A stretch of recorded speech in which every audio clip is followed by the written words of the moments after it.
very important for you to hear this. Sometimes you have to believe in somebody's belief in you until your belief kicks in. And so when I looked at myself and I looked at where I was, what I said to myself, Mike believes in me. He believes that I can do this. And I'm saying to you, as you look at your goals and look at your dreams, one of the things that's important in maintaining an achievement-driven mindset, a spirit of optimism, is having someone in your corner, having someone who believes in you, having someone who can see what you can't see. See, sometimes you can't see the picture when you're in the frame. That's why it's very important for us to have coaches, people who can encourage us, who can inspire us. You know, Muhammad Ali said, "I'm the greatest," but he never won a championship without Angelo Dundee in his corner. People say that Michael Jordan, one of the greatest basketball players of all time, but he never won a championship without Phil Jackson as his coach.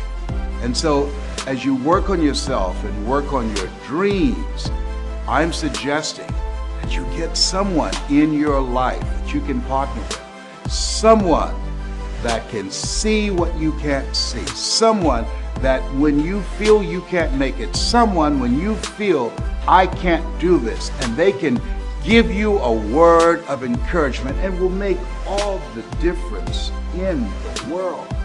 And I finally came out. I came out, and as we were walking toward the stage, I stopped, and I said, "Will y'all pray for me?" And they did, and I grabbed Dexter's hand and put it on my head. I don't know why I did that. Okay. And I finally went up, and I did it. And the speech was called, "It's Not Over Until I Win." And what I really meant about that, it's not over until you win over that inner conversation that you have with yourself.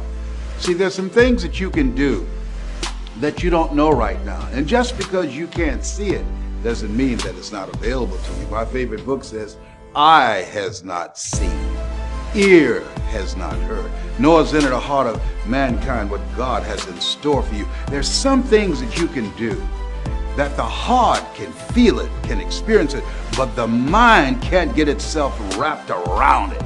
And that's why I'm saying, what are your goals? What are your personal goals? What are your financial goals? And what's your social contribution? I believe we live in the greatest country in the world that gives us an opportunity to leave a legacy. Hart's man said we should be ashamed to die until we've made some major contribution to humankind. One of the goals I have as a 17-year cancer conqueror is to let people know you are more powerful than cancer. One of the goals I have is to reduce the number of women who die from breast cancer. My mother was a 22-year breast cancer conqueror. One of the goals I have is to teach people, everyday average people outside of the church and outside of politics, both of which I believe polarize and divide people, but ordinary people who want to live an extraordinary life, how to use their story, how to use their voice to make a difference, or use their knowledge to create a financial empire for themselves. What's your goal? What's your dream? What will your legacy be? At the end of the day, when you leave here, what are 3 things that you want said about you when you check out? Because we're going to all go. Nobody's figured out how to get out of life alive. You know, a lot of people go through life not attempting to do anything big or major with their lives because they are trying to play it safe. Hello, listen to me. Hello, there's no safe position in life. Hello, there's no safe position. You can't get out of here alive. You're going to die anyhow. And people who believe that it's possible they can have their dreams, these are people that are daring. Helen Keller said life is either a daring adventure or it's boring. Decide that you're going to make your life a daring adventure. Decide. Become a risk taker. This God said, if you're not willing to risk, you cannot grow. And if you cannot grow, you cannot become your best. And if you can't become your best, you can't be happy. And if you can't be happy, then what else is there? Listen, I don't know you, but here's what I know about you based upon my own experience. You have something special. You have greatness within you. I don't care if you are going through some tough times right now. You are greater than your circumstances. What you are growing through, not going through, what you are growing through will help you to become a better person.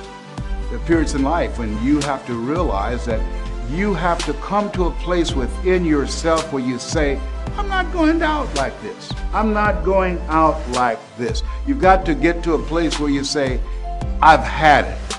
I was working on a job and they didn't like me and I didn't like them. They paid me just enough to keep me from quitting, and I worked just hard enough to keep from getting fired. Okay? It was a contract of mediocrity. And I got to the point, and this is when people change their lives. I got to a point where I said, hey, I've had it. I'm out of here. Where are you going? I don't know, but I'm out of here. You're about to make me lose my mind. Up in here, up in here. You're about to make me act a fool. Up in here, up in here. Come on. I can say to you, as you look at yourself, look at your goals, look at your dreams. What do you want to do with your life? It's possible. If anybody at any point in time in history had a goal, had a dream, and made it happen, then it's possible that you can have your goal. It's possible that you can have your dream.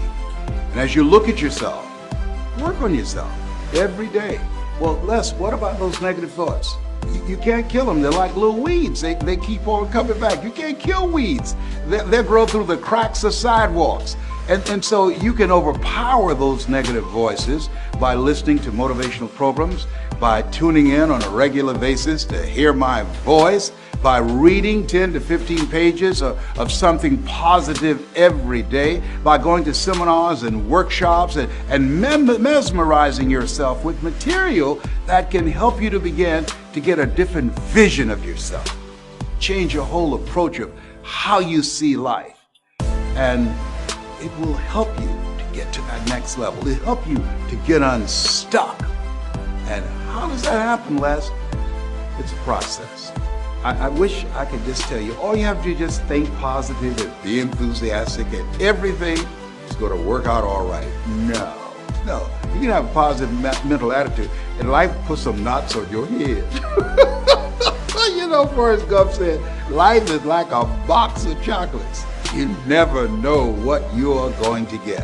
When you have goals and dreams, think it not strange that you'll face the fiery furnaces of this world. You will, not you might, you will have tribulations. But in the midst of it all, you've got to believe it's possible.